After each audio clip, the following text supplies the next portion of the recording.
that they would have used hammer stones to hammer this out. This was pure copper, easier for them to work. And so what did they use this? Which one is this? That would have been in a rock. They would have hammered out the seam of copper in the rock.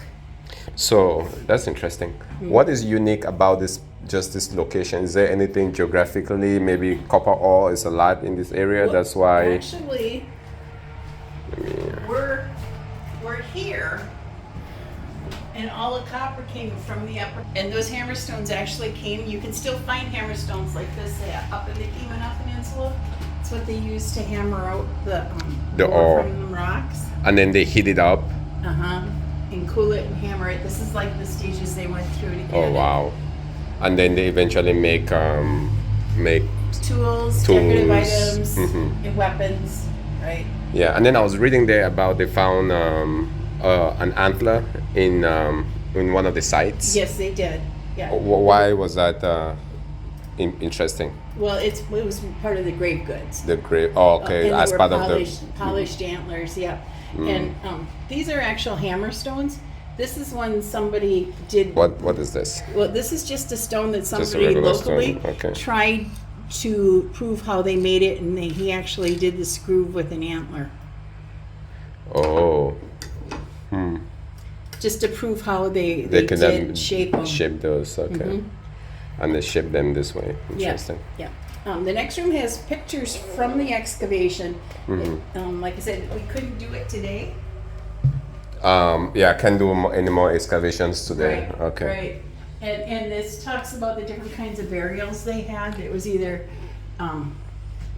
extended or flexed or bundled. And they think the bundled burial just straight out, or they flexed them like fetal position, or the bundled where the bones were all bundled together, and they think these are people who died someplace else. Then the bones, they brought the bones back. Okay. Yeah. How many sites have they found?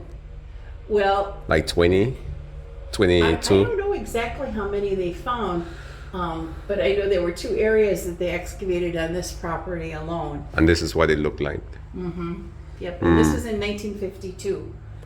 Okay, and that's when it was found. It was. But this were in mounds, right? This were not part of the mounds culture. They were pits. Okay. This predates mounds.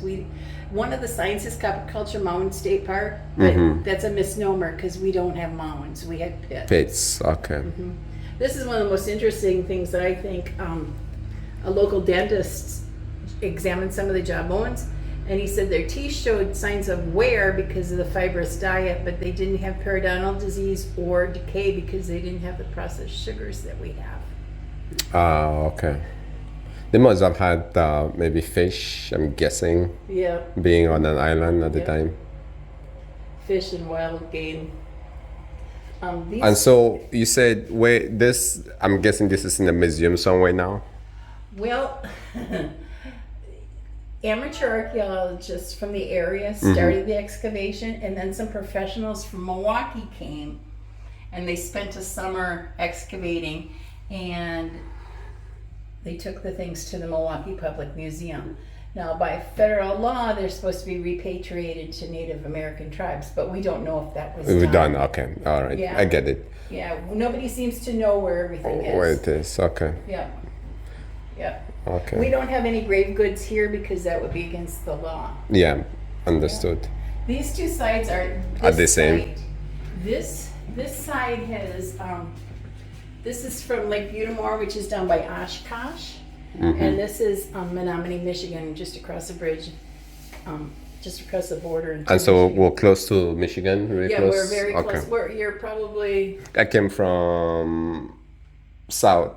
Heading. Yeah, you came from the Green Bay area. Yeah. You're probably another 30 miles north. You're to Michigan. Okay. Maybe not even that far, about 25. And then. This is more from this site here. Like this was a youth grave, and they found a whistle made out of a trumpeter swan's leg, and we have a replica of that in the other room. And what could that have been used for? Well, it was just a whistle, like a toy. Like just kids playing with. Wow. Yeah. And this it's amazing how across cultures you still have this the similarities, right? Yeah, this is some of the artifacts that they found. And this is all copper. Yep. Very interesting. Yep. And this is some copper artifacts that have been found in the area. And fish hooks too. Fish hooks and awls. Awls are probably the most common thing. And to shaped find. almost the way fish hooks today is, Yeah, is shaped, yeah. right? Uh-huh. That's And incredible. like, these are like hair ornaments. For Like up here in that picture, they put okay, hair like curls beads in the and hair. things like that. Okay. Yeah. Yeah. And then these are just kind of mock-ups This is a of mock-up of some of the weapons and Like tools knives. that they used. Yep.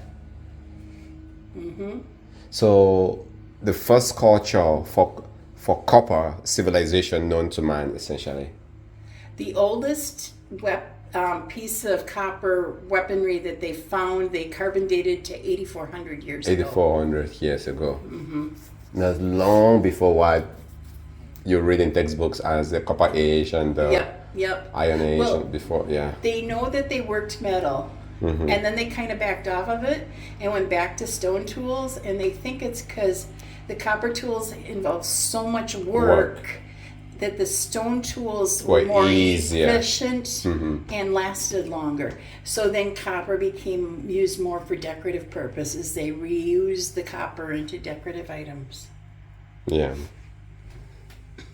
Very, I learned a lot. Thank you. It's very illuminating. And then this is, what are we looking at with this? This is just the way they think the river area was. when settlers first came to the area. So this is like Hurrian, And this is Lake Superior. Superior, And this is where the copper mines were. and then Winnebago Lake. Is this like Superior the way it is imagined today, or is this kind of a different? It's pretty much the way it is today. This was This is a St. Louis. 1632. So we're talking 800 years. It hasn't changed that much. Hasn't changed that much. Okay.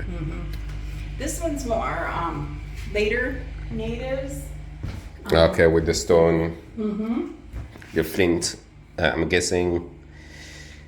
Is this a clover leaves? A lot of these are replicas because and we have them out in the open so kids can look at them, touch them, feel them. Oh, and Atlanta. Yep. Those are replicas too. We actually have a guy that comes out and demonstrates it sometimes. Yeah, I did it once. I've tried it once, and at these are the arrows that they use with it. it's pretty impressive. You can see how it would be a lot more powerful. Than just your fist. Yeah.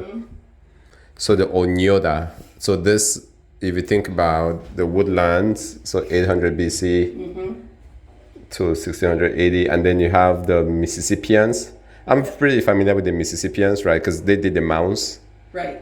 I think the Mound culture down in Iowa, In the western part of the state, southern part of the state. Yeah, even Minnesota too, and then but the Onyoda is, I haven't heard of that one much, and it seems like it's more recent. Yeah, that's more recent. These are the people that settlers would have intermingled with and Encountered, yeah.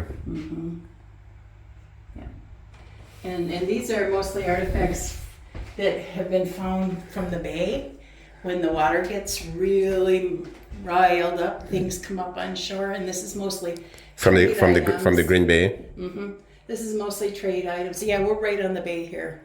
So, this is melted glass from the Peshtigo fire, which was in the 1870s. Okay, so this could be more recent artifact. Yeah. It doesn't have to be what was made.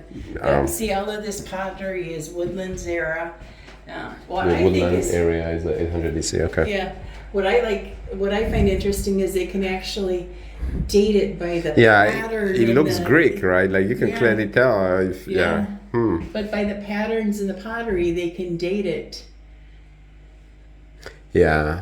How does did this culture have any, maybe through trade, any links to, if you go south to like the Indians coming from from Colorado or Well, we do know that there was trade because copper has been found, the copper from this area has been found as far south as Florida. As Florida, okay, the Seminoles so and stuff. Mostly in the eastern part of the United States, not so much west of the Mississippi, but we do know that copper was traded and very prevalent in the area.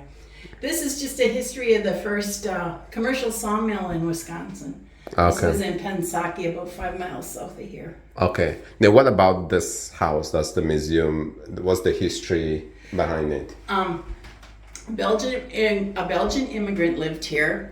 He had a wood farmhouse, and it burned to the ground. And he said, "Okay, no more." And he ordered the bricks from Belgium. Oh, it's the bricks. These The bricks that actually came from Belgium. the ones outside I was looking at. Wow, impressive. And they said when he was done, there wasn't a single brick left over. And is that the? No, that's in the next room. This house was built 99 years ago. 99 years ago. Yep. Almost a century. Yep. This is Charles Werver Book.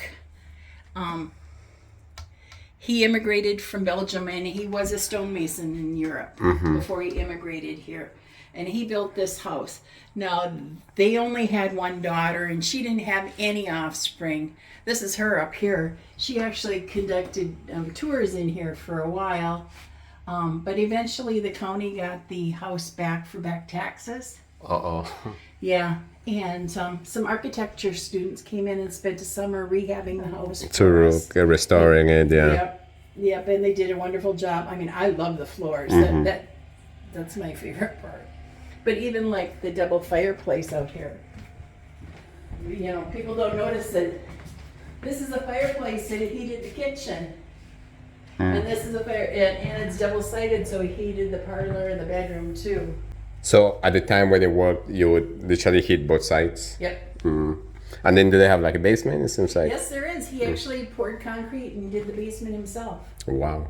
An architect. Yeah. We did replace the roof. But there was never any running water in here. They had a well this way. Yeah. Okay.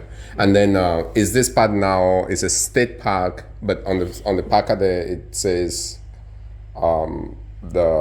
is it part of how do you call that, national monuments then, or is it part of the state park? It's a state park, but the upkeep is done by the City of Ohio Parks Department. So it's a state park upkeep by the city of Ohio. But the museum is run by the Historical Society. Which historical society? Oconto County Historical Society. Oconto County Historical Society. Yeah. So there's a little bit of politics. And then the site is part of the national monuments then. So almost fall. So okay.